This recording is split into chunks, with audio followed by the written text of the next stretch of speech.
Titanic sank on April 14, 1912, and all of the passengers' belongings and ship's paraphernalia went down into the deep, dark waters with it.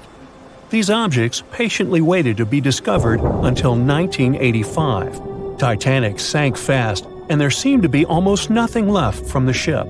Yet divers in small submarines managed to retrieve plenty of artifacts from the wreckage. If you wonder what those surprising items look like, hey, join me. A number of museums have collections of Titanic items rescued by divers or donated by survivors and their relatives. And some of those items are even sold at auction. So if you're ready to spend a pretty penny on an exclusive artifact, hey, why not? The first artifact on my list is a pocket watch belonging to a Titanic passenger, John Chapman. John and his wife Elizabeth were on their honeymoon. When the ship hit the iceberg, Elizabeth was offered a seat on a lifeboat next to her friend Emily Richards. There was a problem, though. Mr. Chapman couldn't enter the lifeboat. Elizabeth turned to her friend Emily and said, "Farewell, if John can't go, I won't go either." Now, that's what I call true love. After a short time, the ship went under. If we step back and return to Chapman's pocket watch, we'll notice one more heartbreaking detail. Experts believe the watch stopped around the time the ship finally submerged. Do you remember the iconic scene in the Titanic movie where the ship's band continued to play while the ship was sinking? The violin, played by the real musician, was sold in an auction for $1.7 million in 2013. They say the band played "Nearer My God to Thee" as the ocean liner sank. Since we started talking about the band, we might as well shed light on a piece of music found on the ship. It was the song "Put Your Arms Around Me, Honey." Considering the fact that paper gets ruined almost instantly when it meets with water, it's a miracle to see those documents. Another saved paper document is the lunch menu. The first-class passengers wore their beautiful dresses and enjoyed their meals without knowing that it was their last lunch. This unique item was auctioned for $122,000. Meals were offered based on class. For instance, a first-class passenger would eat roasted turkey with cranberry sauce, spring lamb, or baked haddock. In comparison, a third-class lunch consists of stuff like rice soup, fresh bread, roast beef, and brown gravy. There were also cabin biscuits, which the passengers would eat to diminish seasickness. It wasn't just the menu. A VIP ticket was also retrieved. The ticket number is still readable, 1342. Number 5 is Edwardian perfume samples. A chemist named Adolf Saalfeld stepped onto the Titanic with various perfume bottle samples. Why did he bring these samples with him? Well, Saalfeld planned to open a fragrance store in America. 61 vials of perfume sank with the ship. Luckily, their owner managed to survive and get there safely, but his samples sank and were only rediscovered some time ago by the divers. When we accidentally drop a plate, it usually shatters into pieces. Now, there's a question. Do you think an unbroken plate can be recovered from Titanic? The answer is yes. Original White Star tableware is proof. Apparently, each class of passengers didn't just get different meals, but was also served with different types of plates. The retrieved plates have a green and brown floral motif. The edges have a gold rim, and there's a logo in the center. By the way, they're sold at auction, and you can find them online. Let's carry on with touching personal stories. The love story of Rose and Jack that we see in the movie is fictional, but the ship surely witnessed many romantic tales. Here's a love letter to prove this. The messages tell us a story about how life was on the ship during the last few days. It was written by Kate Buss on April 10th. She mentioned how seasick she felt and other things, such as she was supposed to go to dinner in a half an hour. This letter wasn't the only letter divers took to the surface. For example, there's the letter Esther Hart wrote to her little daughter Ava. It was sold at auction for £119,000. This letter is probably the last letter written on board, since it was completed only 8 hours before the tragedy. The letter is not that damaged because it was in the pocket of Esther's husband's coat. Another letter we can mention is Dr. John Simpson's letter. Those words were the last words that he wrote to his mother. Let me introduce you to Edith Rosenbaum. She was on the ship with her lucky toy pig. Edith had been severely injured in an accident before she sailed on the big ship. The toy was a present from her mother as moral support for her recuperation process. It was actually a music box in the shape of a pig. Edith used it to calm frightened young people in the same lifeboat. The next item on the list is the scout whistle of Lillian Winifred Bentham. She was a second-class passenger. On that terrible night, Lillian was in her stateroom. She didn't believe that the Titanic could sink. After all, it was the unsinkable ship. Her friend came to her and convinced her to hop into a lifeboat. Only then did she realize how serious the situation was. Moments later, she saw the ship break into two parts. As the lifeboat floated into the night, Lillian saw a crewman who was also rescued. Without a second thought, she wrapped the man with her fur coat. It was freezing, so she probably saved the man's life by doing that. The young man wanted to thank her for her kindness, so he gave Lillian a scout whistle. It was the whistle he used throughout the night to call for help. This pair of white gloves is one of the rarest artifacts recovered from Titanic. These cotton gloves belong to a gentleman. The owner's identity is unknown. Fabric can't last underwater for decades, but these gloves look fine, and you can still see the fine detailing and elegance. An alarm bell has also been found. Yes, that's the famous bell, the one that rang to warn people about the iceberg. Frederick Fleet and Reginald Lee were on lookout duty the night of the accident. Both of them survived. Fleet was the one who saw the iceberg before the ship struck it. What's ironic is that Fleet and Lee didn't have access to binoculars. They were stored in a locker in the crow's nest, but the key to the locker was in the pocket of a crew member who was reassigned to another ship at the last minute and didn't leave the key. They could have seen the iceberg sooner if they had had pairs of binoculars. If they had had it, the Titanic could have gotten out of the way. Divers discovered not just belongings of passengers or the crew, but also pieces belonging to the ship itself. Our next artifact is the Grand Staircase. Some parts of this iconic structure are recovered from the wreck. Turns out that this staircase became a meeting spot among first-class passengers. If they wanted to visit the Turkish baths for a spa day or eat dinner, they met at the staircase and went together. This staircase was a sign of how luxurious some parts of Titanic were. Another miraculously saved object that belongs to the ship is its plan. It was one of the most expensive artifacts sold at auction. The plan is around 30 feet wide. What else? The logometer was also discovered. It's a device used to check the sailing speed of the ship and the distance it covers. The experts say that from the start at noon on April 14th, the device logged 268 nautical miles. And there's more.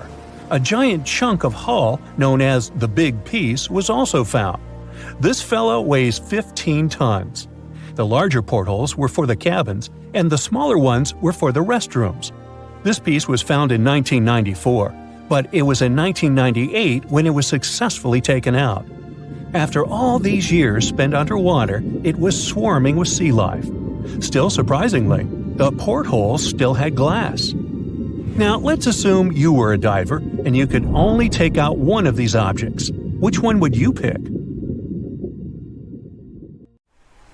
Back when it was built, the Titanic was one of the largest and most luxurious passenger ships, with high-class features like a grand staircase, a swimming pool, and a gymnasium.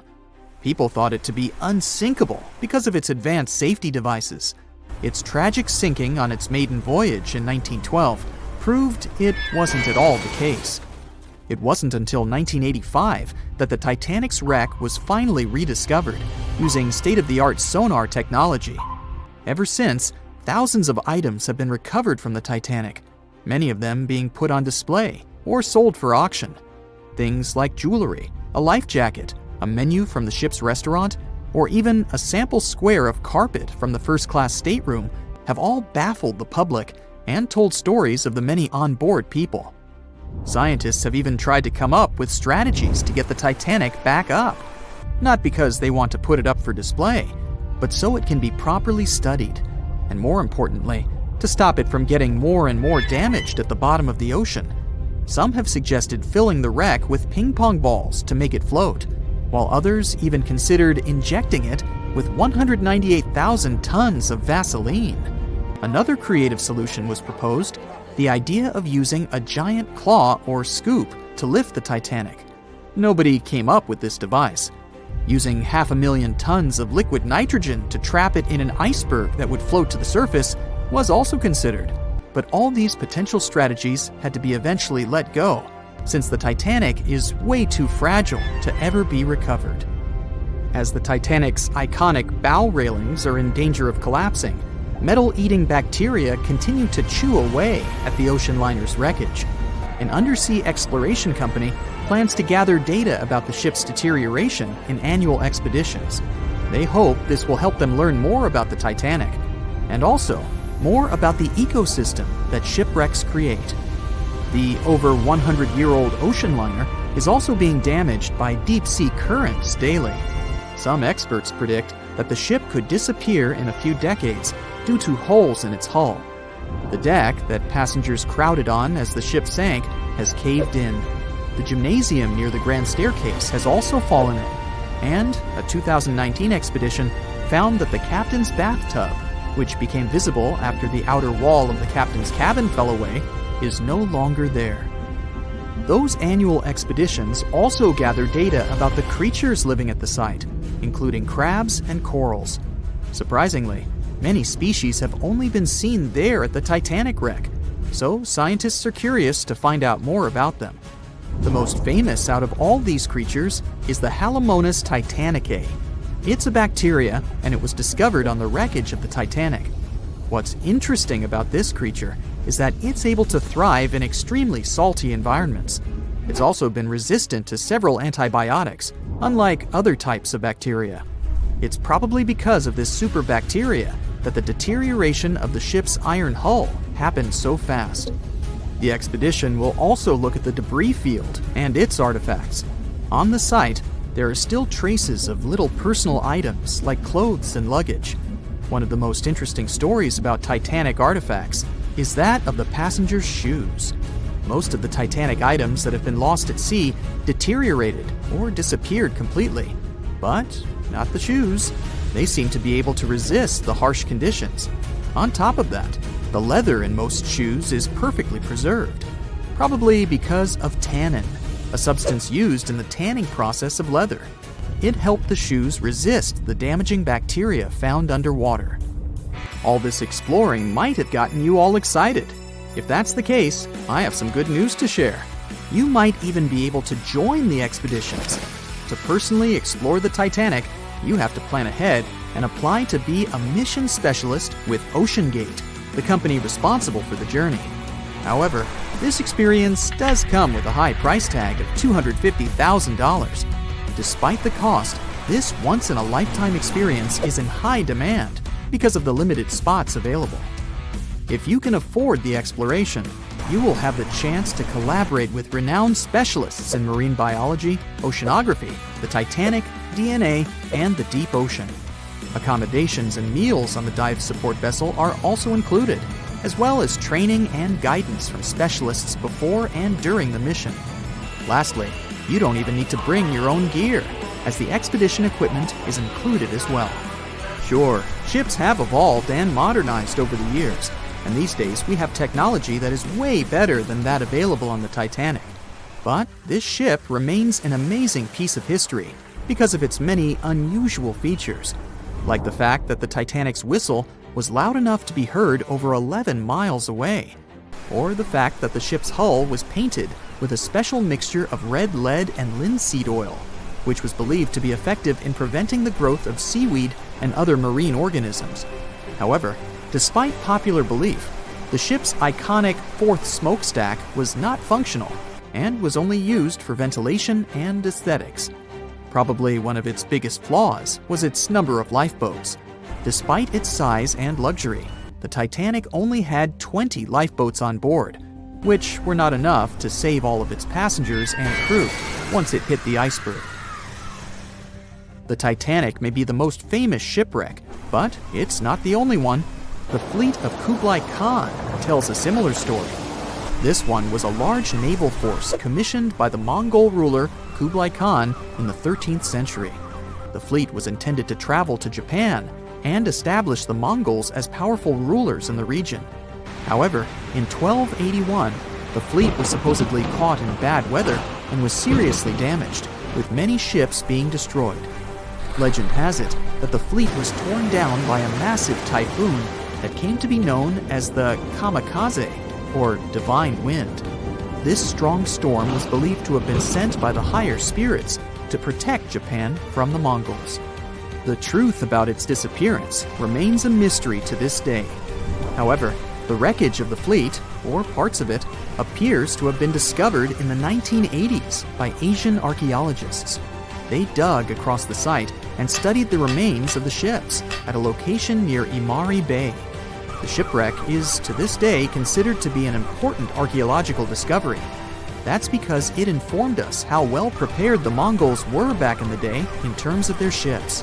Another tragic story is that of the RMS Empress of Ireland. This was a British passenger ship that operated until May of 1914.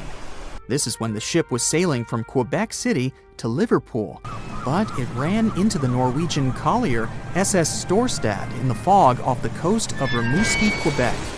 The collision caused a large hole in the side of the Empress of Ireland, and the ship began to quickly take on water and sink.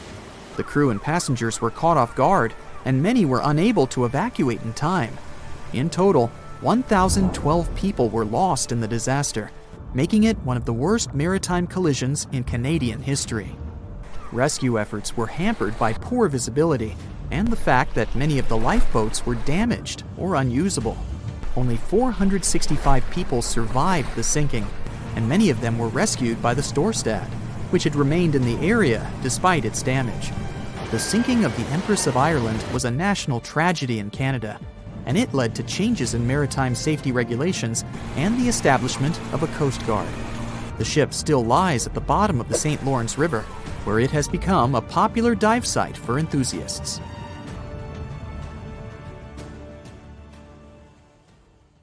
It was September 12, 1990. In those times, way before instant messaging and Zoom calls, a little girl was looking for pen pals. Zoe was aboard a ship from England to Belgium on vacation with her parents.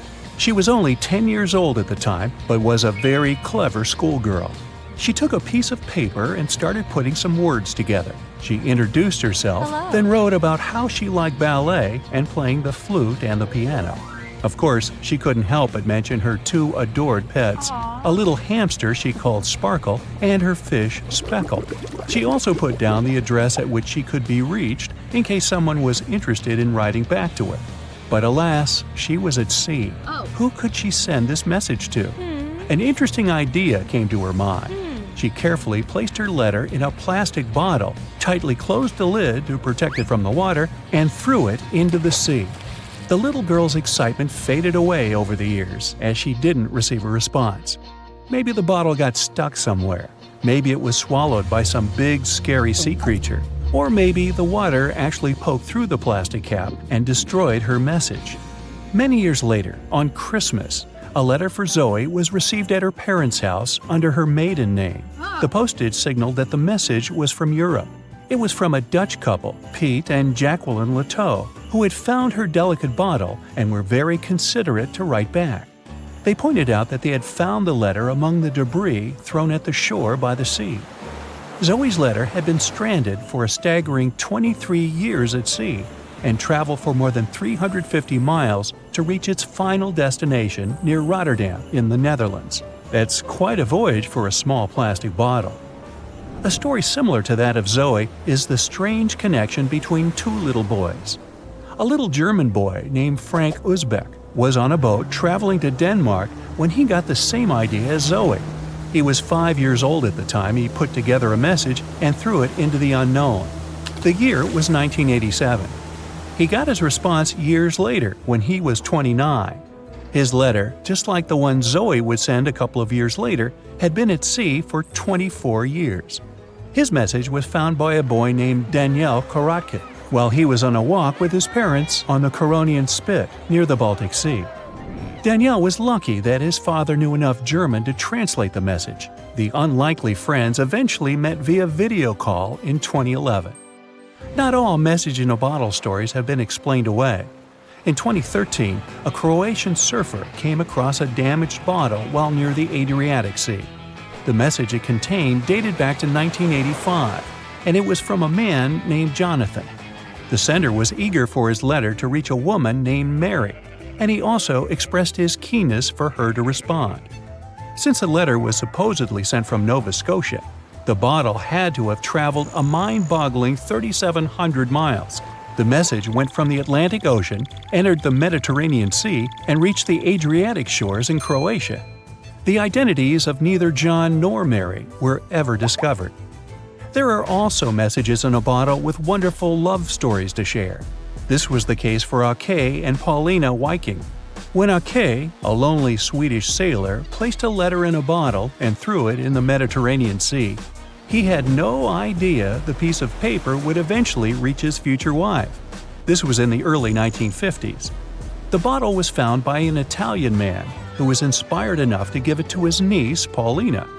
After a year of back-and-forth letters being exchanged, Ake and Paulina eventually met and got married.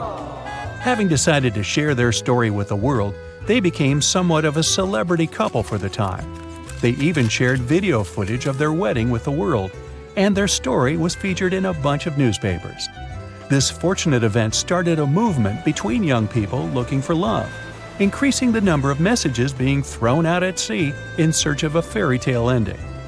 Not all the stories that started out like this eventually worked out, though. In 1945, an American named Frank Hayostak placed a similar message to that of Ake's in a bottle and threw it in the waters. Almost a year later, his letter was found by an Irish woman. Her name was Brenda O'Sullivan. Their years of correspondence soon caught the attention of the media at the time, but their friendship never flourished because of the added pressure. They eventually met in person when Frank traveled to Ireland, but he didn't stay for long, and they eventually got out of touch with each other. After Titanic met its strange ending, many bottles containing secret messages started to surface. Almost all of them proved to be counterfeited, apart from one letter. Years after Titanic had sunk in the icy Atlantic waters, a bottle was found on the Irish shores. It was supposedly from a man named Jeremiah Burke, and to this day, it is considered to be the only genuine message in a bottle originating from Titanic. The piece of paper simply stated the sender's name and the location, the Titanic, accompanied by the word goodbye. Since the date has washed away, it's difficult to estimate whether the note was sent before or after the ship had hit the iceberg. The common understanding is, however, that since Jeremiah was looking to relocate to the U.S., he was merely sending his last symbolic regards to his family and friends back in Ireland. This simple way of meeting and sometimes corresponding with people has turned into a hobby for a man from a Canadian province named Prince Edward Island, located east of the U.S. state of Maine. This man, Harold Hackett, claims to have sent over 4,000 bottles into the Atlantic Ocean since 1996. He also claims to have received many responses from all over the world, including letters from people in Europe, like France and Germany, but also from the Bahamas or even Africa. This unlikely pastime earns him about 150 Christmas cards from his pen pals each year. To this day, he refuses to add his phone number to any of his letters. This way, he ensures that if people ever want to contact him, the only means of doing so is via a written letter. He's also studied the best times to send the messages in the water based on the direction of the winds and the currents. Now, some bottles spend a whole lifetime at sea after being cast away by their sender. It was the case for a British man that wrote a message and placed it into a bottle before throwing it in the English Channel in 1914. His name was Thomas Hughes, and he wanted to direct the message to his wife, but was polite enough to write a letter to whoever got their hands on the bottle first, asking them to redirect the piece of paper accordingly. The bottle didn't reach his wife, since it was found 85 years later on the Essex coast. The man that stumbled upon the bottle was kind enough to reach out to the family and place the message in possession of Thomas's daughter, And 85 years isn't the longest time for a small bottle to be cruising the waves. A scientist named Hunter Brown was studying currents in the North Sea when this idea came to his mind. He placed the same message in almost 2,000 bottles and requested the unlikely recipient that they write back with the location of their discovery. He thought this method would help him better understand the layout of the North Sea currents. A bottle was found about 11 miles from its original departing location after 97 years.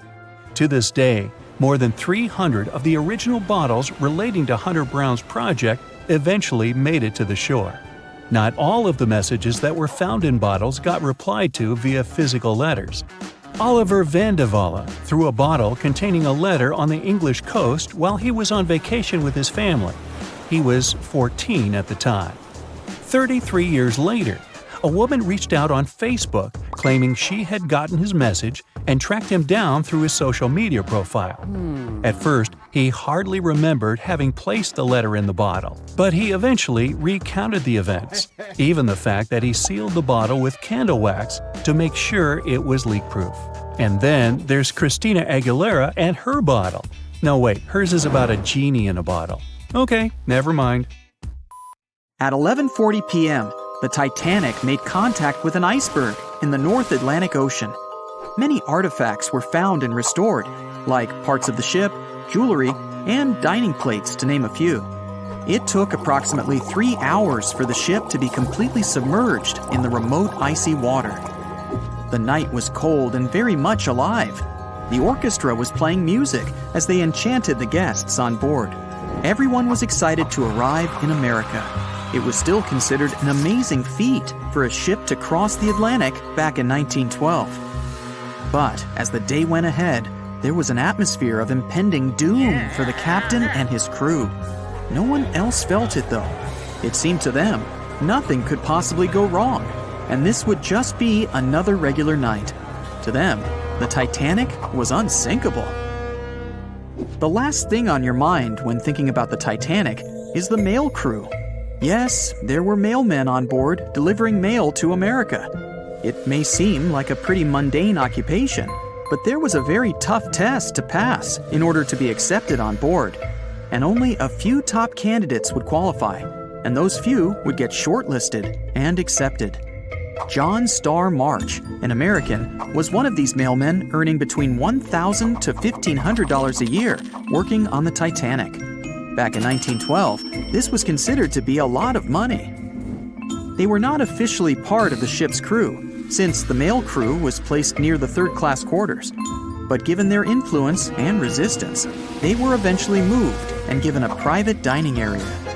March got this job since he needed the money to support his family. He found a perfect way to earn some big bucks, working on a large ship traveling across the ocean. He was 51 at the time and came from New Jersey. Sadly, he was on board when the ship sank and didn't make it. But they recovered a pocket watch that gives us a little insight into what happened that fateful evening. It's a gold case engraved with filigree and had a caption saying it was made by the Elgin National Watch Company. On the surface, you'd think this would just make a pretty cool antique sitting over the fireplace. But there are some unusual details about it. There are obvious signs water seeped beneath the glass, and the black arms of the watch indicate the time to be exactly 1:27. It leaves us wondering why the clock stopped at this precise hour. What was the owner doing? The mail clerks were operating a fully functioning and efficient mail sorting facility on board the Titanic. This wasn't something you'd come by often on a cruise ship, since typical ocean liners use closed mail bags to transport the mail from one port to another. But the mail sorting facility on the Titanic allowed passengers to send out postcards whenever the ship docked in transit zones in Ireland and France. According to reports, people started heading back to their rooms at around 11 p.m., but some of them were still hanging around and enjoying their night. The 5 mailmen were celebrating a colleague's birthday in their separate dining room. 5 minutes before impact, crew members spotted the iceberg and rang the bell 3 times as a warning that something was ahead of the ship. They gave orders for the Titanic to move left, or, as they say in the biz, hard a starboard to make the engines reverse. It was not enough to avoid the great impact. At 11:40 p.m., the Titanic struck the iceberg, and disaster erupted on the inside. Not just water seeping in and ultimately sinking the ship, but panic and chaos among the passengers and crew members.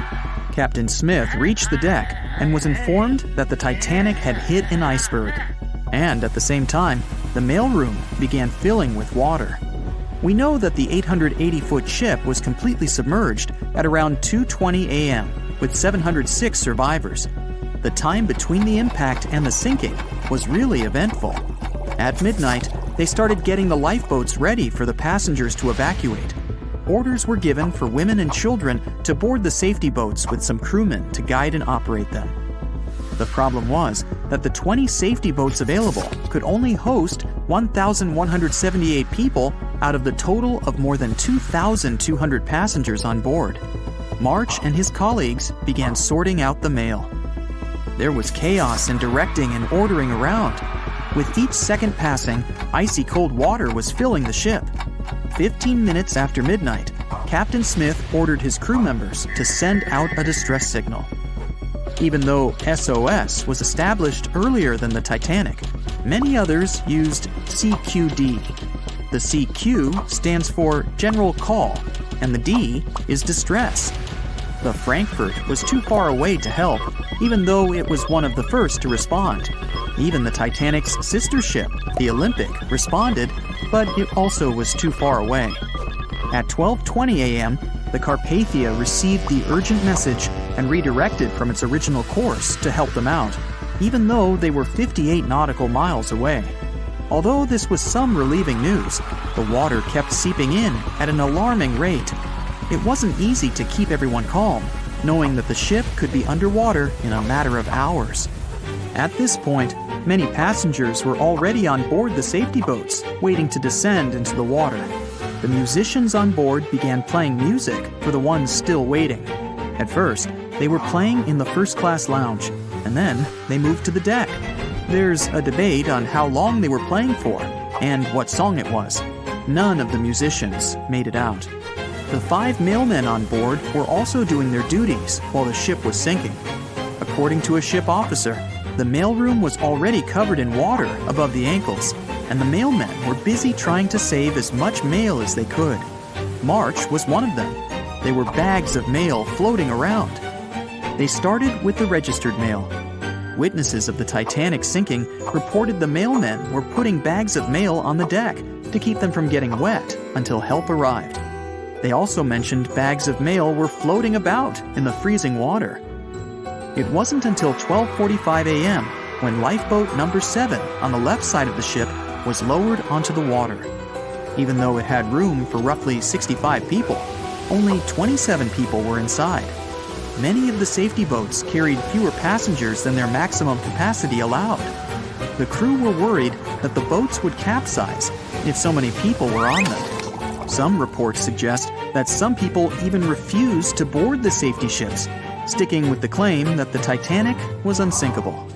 At the same time, they fired up one of the 8 distress rockets in the air, but it didn't get them any help. At 12:55 a.m., the second and third safety boats were descended to the waters with 2 male passengers jumping on board. 5 minutes later, another safety boat was lowered with around 39 people. At this point, water entered the base of the grand staircase. In the next 20 minutes, more safety boats were lowered, most of them underloaded. Still no help. The Carpathia was still on the way. Panic was growing, and tensions were rising. There was a lot of anger for people being left behind. At around 1:30 a.m., things were getting out of control. The organized boarding of passengers to the safety boats stopped. March's watch stopped 3 minutes earlier, which could mean he was part of the scuffle between crew members and passengers. It took 3 hours for the Carpathia to arrive. March wasn't among the survivors. His watch proved to be one of the essential findings lost in the wreckage of the Titanic. It was eventually returned to March's 2 daughters, and now it's in one of the collections of the National Postal Museum. March was a man who did what he had to do in the worst circumstances. Time was a precious commodity for the people on board the ship, and this watch proved valuable to learn more about the tragic yet inspiring stories of the Titanic. New exclusive photographs, by far the best yet, are in from the Titanic. For most of this century, that... When the first images of the Titanic shipwreck appeared in September 1985, the world stopped. People were glued to their TVs, watching the legendary ship reappear after more than 70 years. Where did the Titanic sink, you ask? It's located about 400 miles off the coast of Newfoundland, Canada. This so-called unsinkable ship rests in complete darkness, about 12,600 feet below the surface. Yep, that's how deep the Titanic is. But even after such a long fall down to the ocean floor, the front part, known as the bow, still looks surprisingly intact. I mean, the railings were still there, the anchor chains too, even the elegant curves of the hull you might recognize from old photos. But the news barely mentioned the stern back then, and there's a reason we still don't talk much about it. You see, these images were about more than just capturing mesmerizing and eerie footage. They were proof of what really happened when the Titanic sank. We were finally getting some answers about this 1912 disaster, when more than 1,600 people lost their lives. And before you Google how many people survived the Titanic, I'll tell you, 706. Among those survivors, several claimed they saw the ship break apart as it went down. Others insisted it sank in one piece, and in the end, investigators agreed with them. Back then, official reports concluded that Titanic had gone down intact. So, for 73 years, that was the official story, until we finally saw the Titanic at the bottom of the ocean. When the Titanic underwater photos were released, they confirmed it. Yes, the liner really did break apart as it sank. And if we've just seen those images of the bow, that means the stern must be around there too, right? Well, kind of. I mean, we did find it. It's located about 2,000 feet away from the bow, lying on the ocean floor.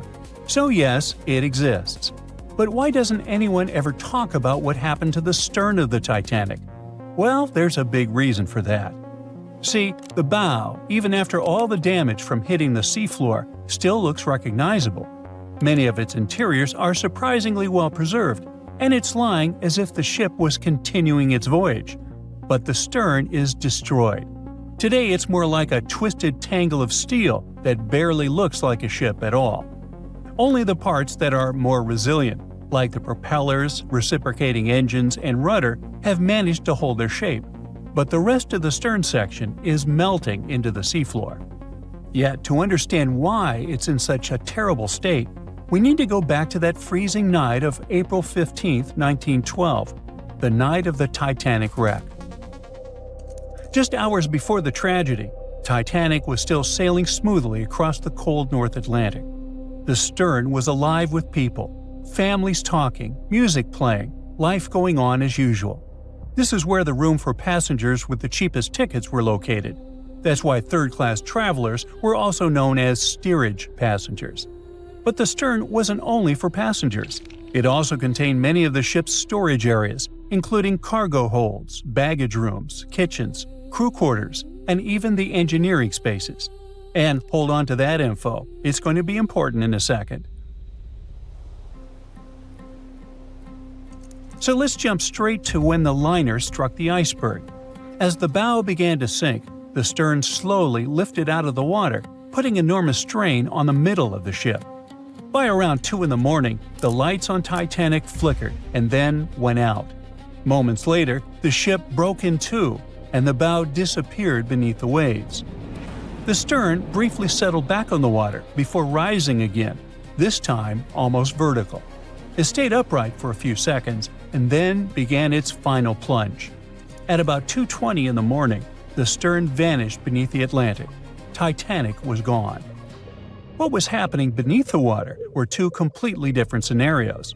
First, the bow slowly filled with water and began to drift downward, almost sailing gently like a submarine. Because of that, it managed to keep its shape and stayed mostly intact. But Titanic's stern collapse was a whole different story. The stern was ripped wide open where the ship had split apart. Water rushed in through that open end at incredible speed. This sudden flooding made the stern plunge downward much faster than the bow. The rush of water created so much turbulence that pieces were ripped off and scattered all around the ocean floor. Now, remember what I said earlier about the spaces inside the stern? Those huge storage areas were wide open, and many of them contained air pockets. So when the stern section broke away, it still had compartments filled with trapped air. As it spun down into the depths, this increasing water pressure crushed those pockets one by one. The surrounding structure began to implode, scattering pieces of metal, furniture, statues, and passengers' belongings across the ocean floor. So many experts believe the immense water pressure made that section collapse as it sank, and that's why we can't see much of it today. And now you know the answer to the Titanic back section mystery. We don't talk about it much, simply because there's not much left to see. It's like the part of the Titanic story that's too broken or too painful to talk about openly. The side of the ship that truly feels lost. And sorry to say this, but that's the future of the bow, too. I mean, it won't be there forever. The iconic shape of the wreck is changing year after year, and not in a good way. The front part of the Titanic is deteriorating, and one day it'll be entirely gone. Down on the seabed, the Titanic faces enormous pressure, nearly 390 times greater than at the surface. The good news is there aren't any air pockets left inside the ship, so big implosions won't happen again. But the bad news is that the ship's own weight is now helping to tear it apart. As those 52,000 tons of steel slowly settle into the ocean floor, they twist and pull on the hull. Submersible missions have already spotted large cracks running through the steel plates, and even the decks themselves are starting to cave in. And there's something else. The wreck might look cool and spooky today, but that actually comes from a thick layer of bacteria and microbes covering it. The problem is, they're slowly eating the Titanic. Yep, most of the corrosion happening down there is caused by bacteria, and this is gradually weakening the entire structure. Steel plates, beams, and supports are getting thinner every year. Scientists estimate that the ship is losing between 0.13 and 0.2 tons of iron every single day. Still, even at that rate, the wreck won't vanish overnight. Experts believe it could take up to 420 years for the liner to disappear completely. Until then, we'll keep watching this sad but natural process unfold. Parts of the ship have been falling apart little by little since the night when Titanic sank, and a lot has already changed since we started taking underwater photos, like the railing sections that have dropped and the ceiling in the captain's bathroom that's collapsed. That's why so many expeditions are now focused on capturing footage and detailed scans of the Titanic shipwreck, to preserve its memory before the ocean takes it all. It's our way of keeping the story alive, even as time and nature continue their quiet work. Maybe those hungry bacteria can take a break from their buffet, so that Titanic can rest in peace with many more years to come. Titanic. The Titanic. The Titanic. The Titanic. Titanic. The Titanic. The Titanic. Titanic. The Titanic. Congratulations! You can now forget everything you've seen in the movies or everything you've read in books and newspapers and heard from people. Now we have the most detailed and reliable study of the famous sunken ship. A large-scale Titanic 3D scan allows us to see in fine detail everything that happened during the disaster. And rest assured, there was a lot going on there that you've never heard of. Are you ready for Titanic new discoveries? Let's go! There's a fat chance, or a thin chance, take your pick, that there are no people here who haven't heard of what happened. But just in case, here's the quick backstory. On April 10, 1912, the giant cruise ship Titanic sailed from Southampton, England to New York City. 4 days later, the ship collided with an iceberg and sank in the freezing waters of the North Atlantic. It was one of the most tragic and biggest disasters in the history of sea voyages. Since then, the wreck of the giant ship has been lying under a layer of icy water.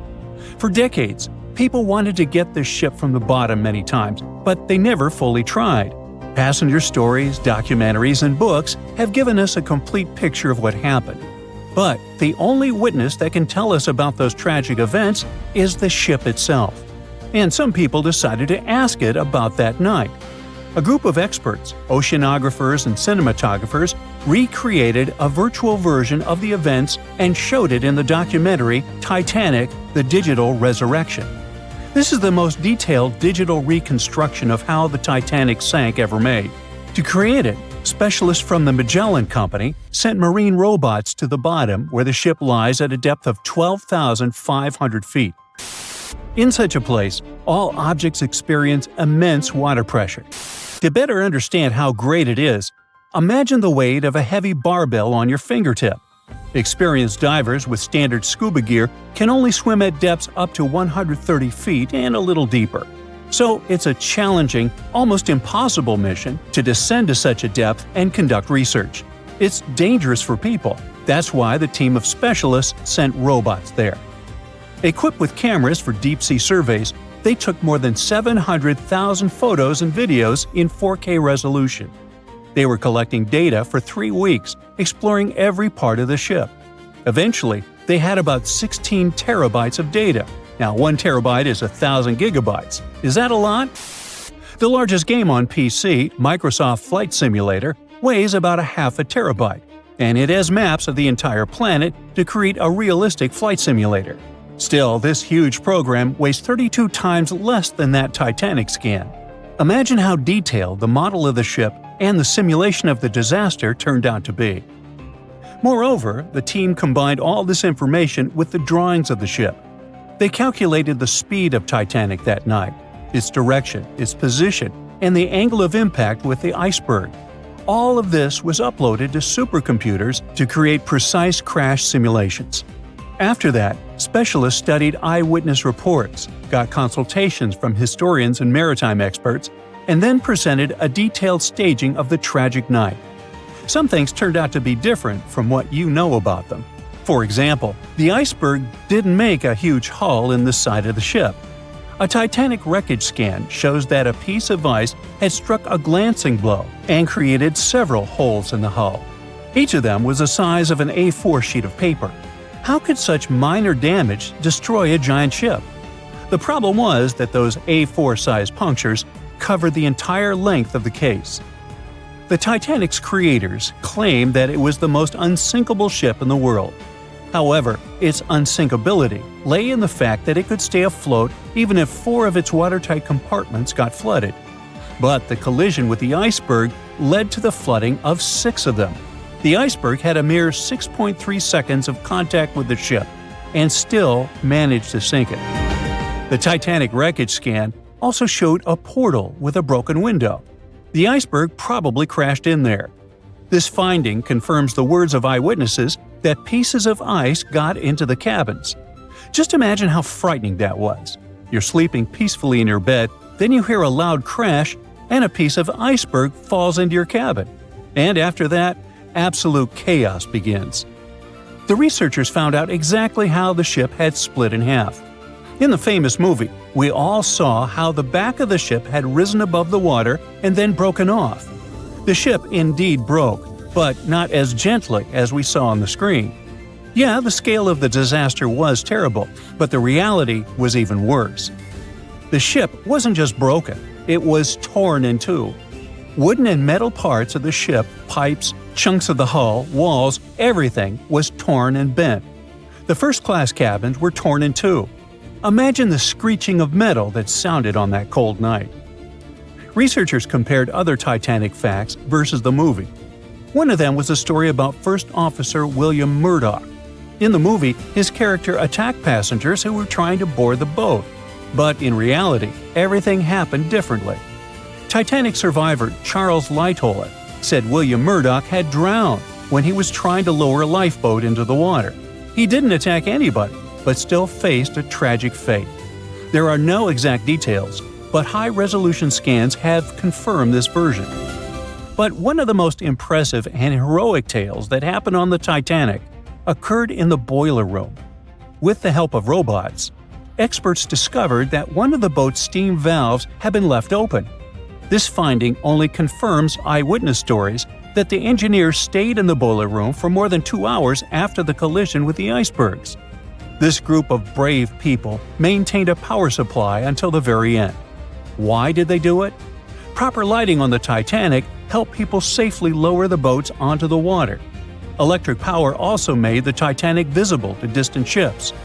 Moreover, passengers reported that the Titanic's lights were on even when it was submerged underwater. The brave feat of the engineers helped save hundreds of passengers' lives. Who knows, perhaps further research of the ship will tell us more about other heroic actions of the passengers and crew members, actions that will be worth making a movie about. In addition to studying the ship, the researchers also scanned the seabed around the wreckage, where not only parts of the Titanic but also personal belongings of passengers, including gold coins, pocket watches, combs, shoes, and so on, were scattered. By the way, many of those items have been raised from the bottom and sold at various auctions. You can also see some artifacts from the ship in specialized museums. One of those is called Titanic Belfast and is located in Northern Ireland. It is open to the public. A digital replica of the ship not only shows us how the Titanic sank, but also literally saves the ship. The condition of the wreckage is getting worse every day.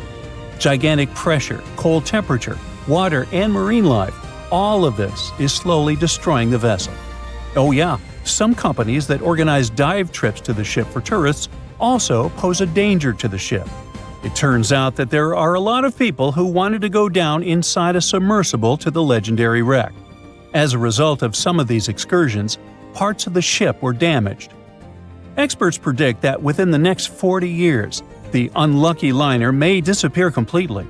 Fortunately, the Titanic 3D scan has provided such a level of detail that you can imagine walking inside it. This means that the tragedy will never be forgotten. Of course, 10 videos like this one won't be enough to cover the full scope of the work that the filmmakers have done. Fortunately, the documentary, Titanic: The Digital Resurrection, is available for viewing. You can watch the movie and also study the 3D models of the ship. Who knows? Perhaps you can make new discoveries.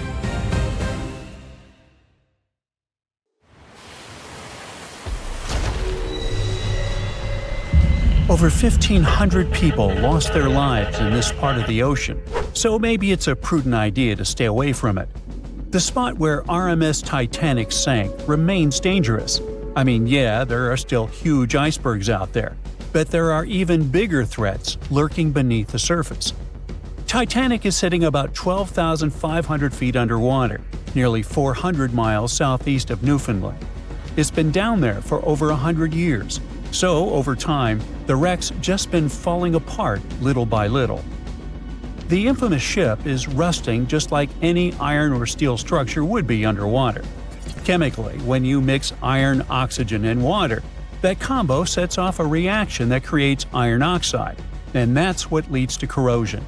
So, steel plates, beams, all that stuff is getting weaker. Parts of the liner are caving in, like the ceiling in the captain's bathroom and a section of the railing that collapsed not too long ago. But in the case of Titanic, a lot of that corrosion is actually being caused by iron-eating bacteria. When the Titanic sank, it split into two big pieces, the bow and the stern, which landed nearly 2,000 feet apart on the ocean floor. And now both pieces are covered in this biofilm, a living blanket of bacteria, marine fungi, and all sorts of other microbes. Over time, microbes feeding on the ship's iron have created these things called rusticles, and they are actually speeding up the wreck's decay. Scientists say the stern is breaking down way faster than the bow, mostly because it took more damage when the ship sank. And now, thanks to all that bacterial activity, the stern could be deteriorating as much as 40 years ahead of the bow. So yeah, microbes have been thriving and flourishing down there. If you are a germaphobe, that probably sounds like a total nightmare. But honestly, it's not that bad. For one, they don't even look gross. These rusticles actually look kind of cool, like ice crystals or tiny diamonds clinging to the wreck. And don't worry, you are not in danger.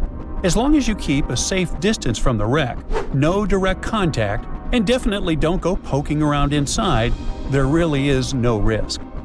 Speaking of getting dangerously close, we've got to mention the Titan submersible disaster.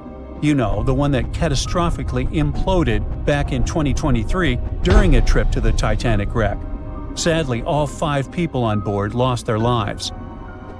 Even though this trip was sold as a tourist adventure, going that deep in the ocean is no joke. It's terrifying, cold, and dark. Sunlight gets absorbed by water and can't reach much farther than about 3,300 feet below the surface. Past that point, the ocean is in total darkness all the time. Titanic lies within a region known as the Midnight Zone for this very reason. The few brave people who have visited the wreck say the descent takes over 2 hours through complete darkness.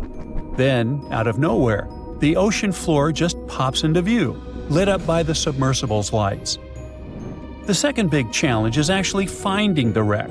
At that depth, navigating is no easy task. When you reach the bottom, you really don't know exactly where you are.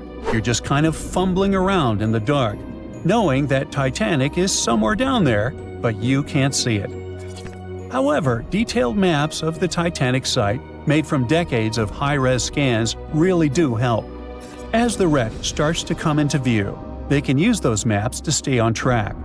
Plus, sonar and sensors let the crew notice features and objects even if they're way beyond the sub's tiny light pool. For example, the Titan submersible had a sensor called the Doppler velocity log. This one sent out sound waves to measure how fast the sub is moving and how deep it is, based on its distance from the ocean floor. Still, passengers on previous trips to Titanic in this submersible have said how tough it is to find their way once they reach the ocean floor. And we can't forget about the pressure. The deeper you go in the ocean, the more pressure the water puts on everything. And the pressure is crazy high at the Titanic's wreck site. To put it into perspective, it is about 200 times the pressure inside a car tire. That's why submersibles need super thick walls to handle it. So yeah, the water around Titanic has creepy microbes, pitch-black darkness, and insane pressure. But there is one more thing happening down there, and that's unpredictable currents. You're familiar with them. I mean, when you swim in the sea, you can usually feel the currents pulling you from side to side. But the deep ocean has its own set of underwater currents too. They're not as strong as the ones you feel on the surface, but they can still move massive amounts of water around. These currents can be caused by things like wind, differences in water temperature and salt, and even strange storms down on the ocean floor called benthic storms. They can get intense and stir up the sea bottom. Now, like I mentioned earlier, the Titanic wreck is in 2 big pieces, the front and the back, and researchers have been checking out the seabed of the surrounding area. One part of the wreck is near this cold underwater current called the Western Boundary Undercurrent. It flows south and moves mud and sand along the ocean floor, creating ripples and patterns that show how strong or weak the current is. Most of the time, the currents there aren't very strong. They even found sand ripples near where all the Titanic debris landed, like furniture, coal, and just random stuff from the ship. And those ripples are showing a current flowing from east to west. But inside the main wreck site, things get a little wilder. The water flows more from northwest to southwest, probably because all the huge chunks of the ship are messing with the flow. Around the south side of Titanic's bow, the currents get unpredictable too.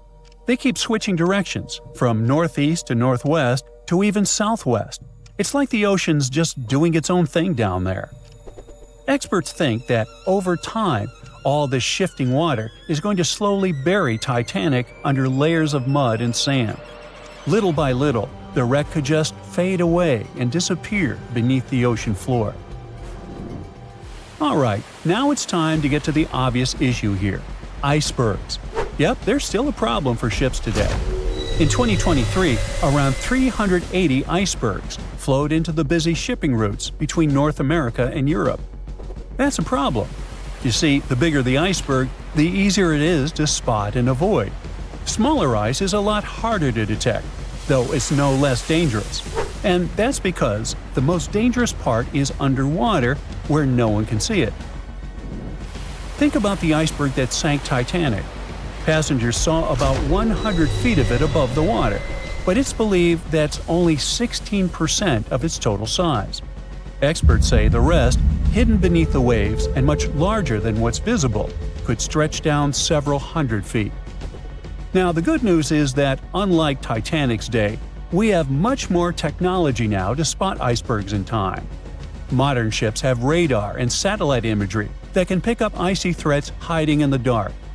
Some vessels even use sonar and thermal imaging to see through fog, helping the crew to spot icebergs above the surface.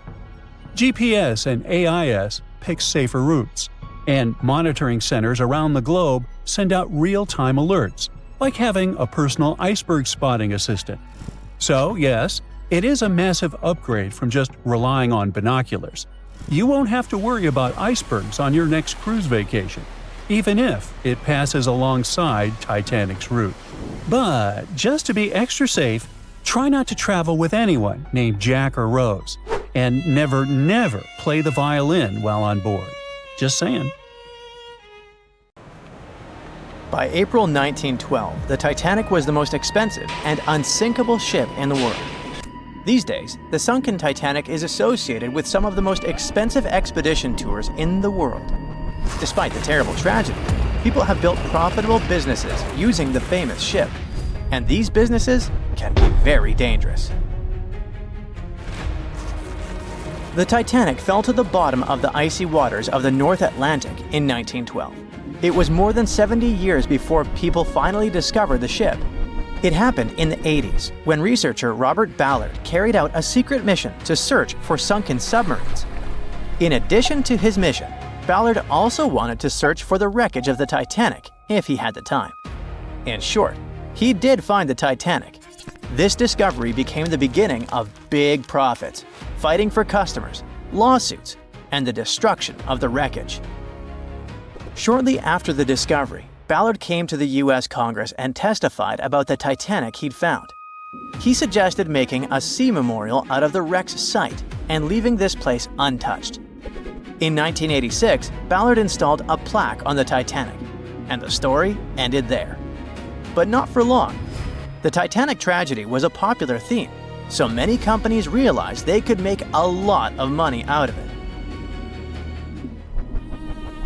In 1987, an American company, Titanic Ventures, descended to the wreckage together with the French National Institute of Oceanography and got about 1,800 artifacts from there.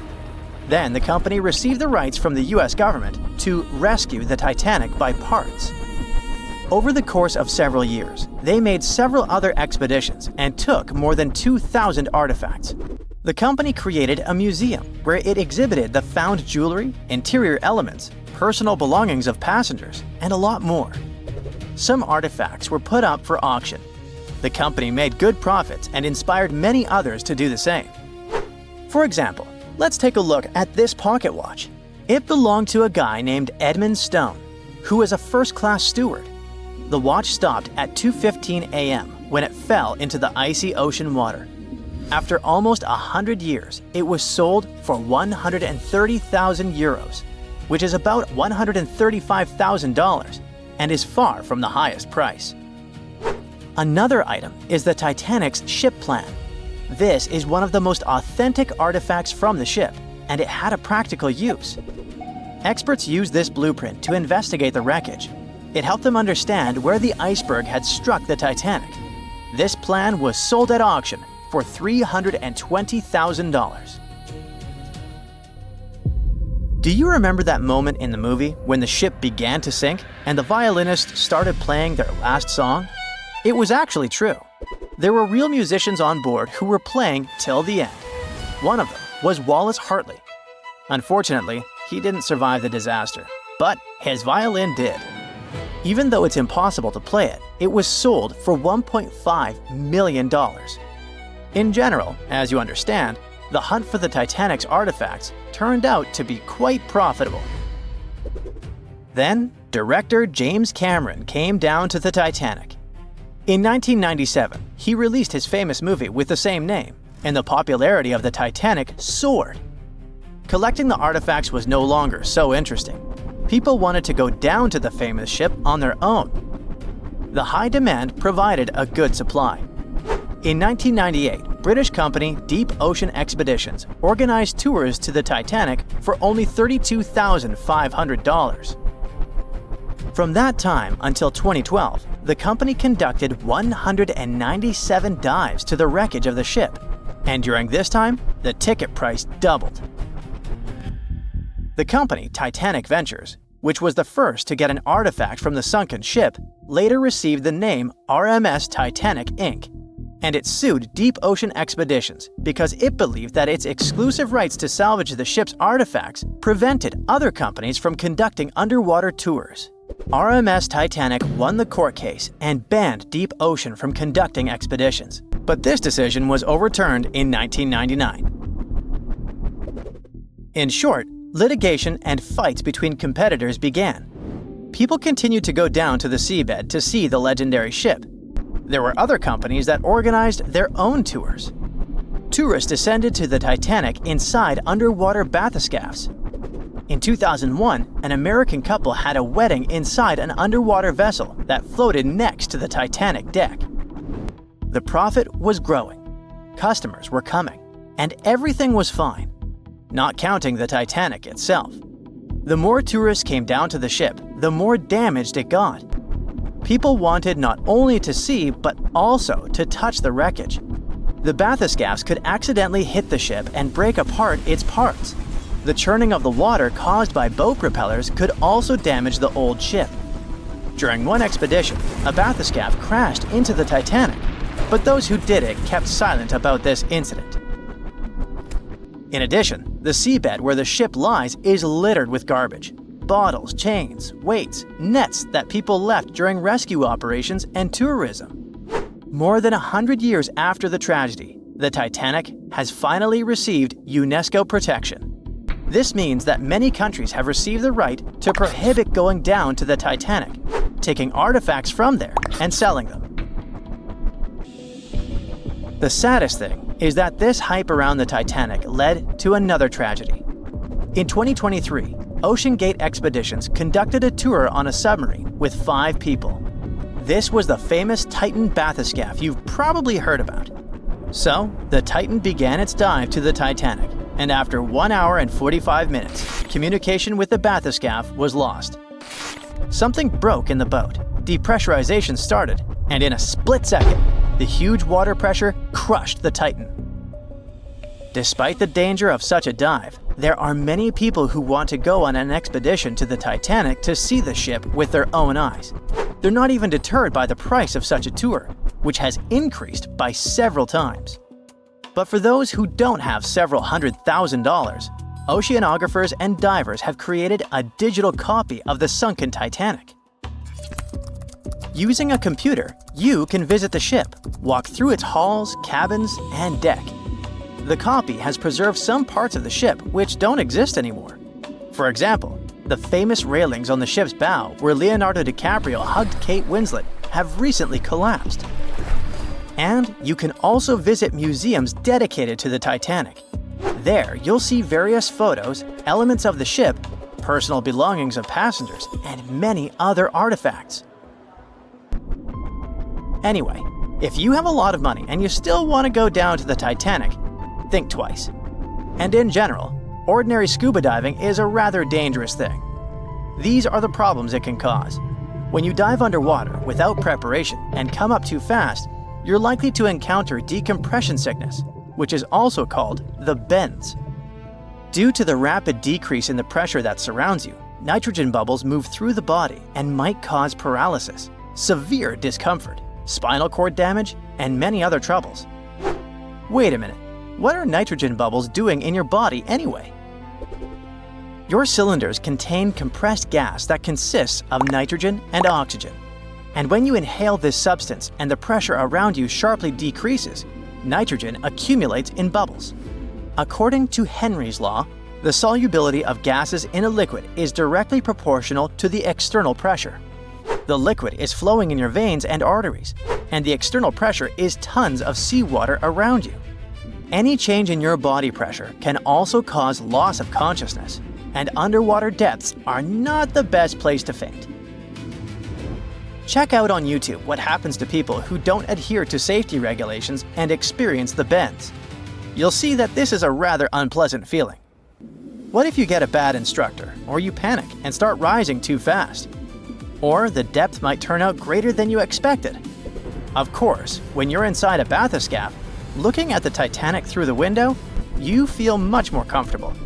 But if you're going to scuba dive to big depths, good preparation is vital for you.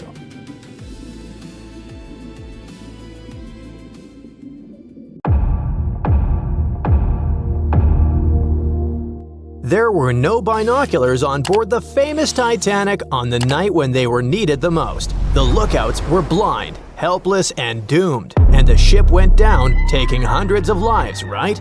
Well, it's just one of the many myths from a whole ocean of half-truths, rumors, and dramatic retellings the Titanic is still sailing in. There were binoculars on board. The real issue was access. The binoculars were locked in a cabinet in the crow's nest, which is the lookout point, but the key went missing. A crew member named David Blair, who was supposed to be on the Titanic, was reassigned to a different ship at the last minute. He forgot to leave the key behind. The key to saving hundreds of lives, literally, was sitting in his pocket far away as the Titanic was going down. But we'll never find out what would have happened if the key had been there. The sky was clear that night, but there wasn't a moon to light the way, and there was no wind, so the sea was glassy, and there were no ripples, which are the usual warning signs of icebergs floating around. Then there's the idea that the Titanic was racing across the Atlantic to break a speed record, but historians disagree. The Titanic's crew knew there was ice out there, but instead of slowing down, they just kept going, cruising around 22 knots. That's only a couple of knots slower than her top speed, but the Titanic wasn't being pushed to her limits. Many of her furnaces weren't even fully stoked. And it was normal practice for that time to just keep going and trust those on the lookout to spot the ice before the ship hits it. Those massive Atlantic liners weren't about taking it easy. They were about being perfectly on time. Ships like the Titanic were basically the express trains of the sea, and any delay would have been a PR disaster. So, yeah, they knew the risks, but didn't think it was a big deal. After all, plenty of ships had close calls before and came out okay.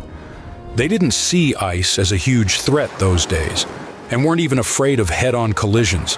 And have you heard that the White Star Line, the company that owned the Titanic, marketed it as unsinkable? In 1910, the company was hyping up their two new ocean giants, the Titanic and her sister ship, the Olympic. Their ads proudly declared these ships were designed to be unsinkable. What the company meant by it was that, on paper, the design should keep them afloat. Later on, they even had to clarify that they never promised the ships were actually unsinkable. By 1911, before the Titanic even hit the water, magazines were already running wild with the idea. Writers were calling her practically unsinkable, pointing to her fancy new watertight compartments as proof. And just like that, a legend was born before the ship even left the dock. After she went down, even one of White Star Line's own executives admitted during the official inquiry that when he first heard the news, he didn't believe it. He genuinely believed the Titanic couldn't sink. But that whole unsinkable thing was never the main selling point. White Star Line wasn't really pushing safety, but selling luxury. The Titanic was supposed to be the crown jewel of ocean travel, massive, elegant, and dripping in comfort. Another story that just stuck with us is that before the iceberg even struck, a coal fire was burning away in one of the Titanic's bunkers. It weakened the ship's hull and made it more vulnerable. Some people even say that fire caused or accelerated the sinking. Well, it's partially true. There was a coal fire in one of the Titanic's coal bunkers before the voyage. Fires in coal bunkers weren't unusual in steamships of the time. They could smolder for days. But it was nothing like a fire that would be raging uncontrollably. Historical timelines, crew logs, and structural analysis all indicate that a fire of such intensity and in such a position couldn't have caused fatal structural damage. If the fire had done that much harm, the ship might have failed even before the collision. But the Titanic stayed afloat for over 2 hours, which means the real villain was still the iceberg. Another twist to the fire story is that it could have distracted the crew, preventing them from dealing with the iceberg situation properly. That sounds more plausible, but still, that's not the same as saying the fire was the real culprit. Speaking of the real culprits, there's no doubt it was an iceberg, but the scale of disaster it caused was way more subtle than a big movie-style gash in the hull. Instead, it produced many tiny fractures in the ship's rivets, seams, and metal joints. Each fracture was almost unnoticeable, but because the ship was cruising, the water was steadily running through those micro gaps under pressure. It slowly seeped into multiple compartments and filled 6 of the watertight sections. The Titanic lingered, hovered, took on water, and was failing compartment after compartment. She sank over a period of 2 hours, rather than going down in minutes. If the iceberg had catastrophically torn open the hull, the ship would have gone down almost immediately, and people would have had no time to react and escape. Sadly, not all of them had that chance anyway. You probably recall the heartbreaking scene from the Titanic movie, where third-class passengers attempt to escape to the decks, but they are locked below in their section. Well, it's only partially true. Yes, there were barriers separating passenger classes, but they were mostly in place to comply with U.S. immigration laws. Third-class passengers going to America in search of a new life had to pass health checks and immigration processing. That's why they were traveling on separate decks. There were some lifeboats for them, although not in the third-class sections of the ship, so they would have to navigate a maze of corridors and stairs to reach the top. And many of the third-class passengers didn't even want to try, as they didn't want to leave their luggage behind. In the end, only about a quarter of the third-class passengers survived, but no one forcefully kept them on the lower decks. Now let's switch gears and discuss the Titanic facts that people used to deny or overlook, but which have since been proven true. For example, most deck plans and diagrams you've seen in Titanic documentaries don't show a hidden deck down under the waterline called the inner bottom. Many outside engineers did not fully understand or discuss it. This hidden deck stretched nearly the full length of the ship and had 44 separate watertight tanks. Most of them were for water ballast, some for fresh water. There were also wing tanks, port and starboard, which helped with balance. The inner bottom was like the ship's built-in organizer. It divided the Titanic into separate sections, allowing different parts to remain balanced and easier to control. It was designed to stay afloat with up to 4 of the forward compartments flooded. Sadly, the rendezvous with the iceberg opened 6 compartments, and you know what happened next. And finally, my personal favorite Titanic myth is that the ship split cleanly in half, like some Hollywood action scene. Blame James Cameron for that one. We all cried when we saw it, but reality was way uglier. For many years after the tragedy, survivors couldn't all agree on what they saw. Some said the ship went down whole. Others swore it broke apart. No one believed the second group until the scientists found the wreck in 1985. Then, they finally confirmed the truth that the Titanic had indeed broken in 2, but not neatly. The metal twisted, tore, and shredded as the stern lifted into the air, and 2 opposite forces ripped it apart. And to make it even more tragic, the people were still clinging to the back half when it snapped and plunged into darkness. As the Titanic slipped beneath the waves, a man clung to life, and somehow, against all odds, he survived. He thought the drama was over, but what awaited him on land was way colder than the Atlantic Ocean on that dreadful night. When he returned to his home country, Japan, people met him with shame. Newspapers denounced him. Strangers whispered behind his back. His only crime, according to them, was that he didn't go down with the ship and with the other passengers. This is a real story of Masabumi Hosono, the only Japanese person on the Titanic who wrote a letter that sheds new light on the details of the well-known tragedy. Mr. Hosono was in his early 40s when he set out on his journey aboard the Titanic. He was a civil servant, working abroad for 2 years and studying the railway system.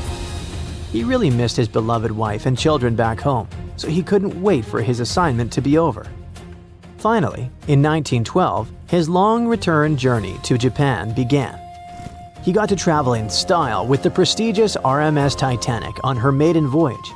He made it to London, where he stayed for a short time and bought a new suit, and then to Southampton. There, he took his place in Titanic's second class. As he mentioned in his writings, he was impressed with the Titanic's grand views, enticing aromas, and lively music. At this point, he was counting every sunrise as it meant he was getting closer and closer to home. On April 14th, the weather was fine, and Hosono woke up at 7 a.m. and had a regular day at the ship. Around 10 p.m., he almost fell asleep while reading, when suddenly he felt that the ship had hit something. Then the ship stopped completely. Hosono didn't take it seriously and just went to sleep. Just after midnight, a steward knocked on his door. He gave the passenger a life buoy and told him to go up to the lifeboat stations. Mr. Hosono quickly got dressed and rushed to the deck, where he saw passengers running around in all directions. No one could tell him what had happened. The crew had already started launching the lifeboats at that point, but he couldn't make it through. Somebody from the crew took him for a third-class passenger and told him to return to the lower part of the ship. When he finally made it to the deck, he saw women and kids getting in the lifeboats. Unlike what they show in the Titanic movie, it wasn't that dramatic, and passengers were remarkably calm. No one was shouting. Many of the men were trying to get into the lifeboats, but the sailors wouldn't let them. The crew was sending distress flares that were shining bright blue in the night sky. Mr. Hosono addressed the situation and prepared himself to end his life that day. Without panic, not to bring shame upon the Japanese people. The Titanic was tilting at a 45-degree angle when one of the officers shouted that there was room for 2 more people. A man immediately jumped in. Hosono knew if he didn't do the same, he would never see his beloved family again. So he jumped inside the lifeboat, and because it was dark and so many things were going on, the conductor didn't notice that 2 men joined them. As they were rowing away from the ship, they saw many passengers still on the deck. They were screaming for help. By that time, the Titanic was tilting by about 60 degrees. After a while, they heard 3 or 4 loud bangs, and the ship disappeared underwater completely with a strange noise. He didn't mention that it broke in half, as they show in the movie. Hosono and 1 Armenian passenger were the only men in the lifeboat. The women were crying about their husbands, and husbands who went down with the Titanic. At this point, our hero realized that people would blame him for sneaking out, and it made him really sad. They were drifting, and the waves were getting higher and higher. The human voices coming from the water and begging for help disappeared. The lucky ones in the lifeboats were now afraid they wouldn't make it out alive either, as they would get hungry and cold really soon. Only around 3:30 a.m., they saw a ship in the distance. Half an hour later, the ship called Carpathia reached them. The boat that Hosono was on was the last to be rescued. Carpathia saved over 700 people from the Titanic, so it was full to the brim. When Carpathia started sailing away, Hosono saw many icebergs and was afraid there would be another collision. They got food and coffee, and when he felt that he was finally safe, he started worrying about the things he had to leave behind on the Titanic. His foreign coins, watches, new Western clothes, and especially his work notes and diary. But he still had half a sheaf of stationery with Titanic's letterhead in his coat pockets, on which he had started writing a letter to his wife in English. Now he used that piece of paper to describe everything that happened to him, this time in Japanese. This diary became the only such document known to exist on Titanic stationery. There was a roll call for the survivors and collection of personal details on the ship, and everyone received name tags. When they arrived in New York, Hosono went to the offices of a Japanese company to ask his friends to help him get home as soon as possible. Then he traveled to San Francisco and departed for Japan by boat from there. At that point, his story didn't attract a lot of attention. One American newspaper just called him the lucky Japanese boy. And that was it. When he finally made it back to Tokyo, several magazines and newspapers interviewed our hero, and one of them published a photo of him and his family. And that's when the real drama began. The Japanese press described him as a coward. Strangers sent him letters that were less than friendly. He even lost his job, although he would later get it back thanks to his valuable qualifications. The media would urge him to take his own life in the spirit of a samurai. And some even say the textbooks mentioned him as an example of how to be dishonorable. All this because people thought he had selfishly pushed aside women and kids to get into the lifeboat. They said he had embarrassed Japan, although the women and kids' first idea was not part of the samurai code. It came to Japan from the West and became one of their values only in the middle of the 19th century. Back in the United States, a writer who described the disaster in detail called Mr. Hosono a stowaway aboard Lifeboat 10. The crew member who was in charge of that boat told the U.S. authorities that Hosono and the second man had disguised themselves as women to sneak aboard that boat. Luckily, this false accusation never reached Japan. Hosono had to live with the stigma for surviving for the rest of his life. He tried to avoid the public and didn't let his family members ever mention the Titanic in his house. He passed away at the age of 68 in 1939. And even then, he was sure that he was a disgrace to his own family and his entire country. People would shame his relatives for decades, even after his passing away. So his handwritten diary of what happened to him on that horrible April night was sitting in his drawer, well hidden, until 1997. That year, his family finally decided to publish it. Once it came out, an American researcher and Titanic scholar wrote that the diary actually contradicted other stories from that night. Apparently, someone mistook Hosono for another man who was on a different lifeboat. They said he was acting dishonorably. Hosono was rowing as hard as he could to save his fellow passengers, and wasn't just sitting there as a stowaway or pretending to be a woman. That discovery finally restored his honor. The diary Mr. Hosono kept on Titanic stationery is still one of the most detailed accounts of what happened to the passengers that escaped from the drowning ship against all odds.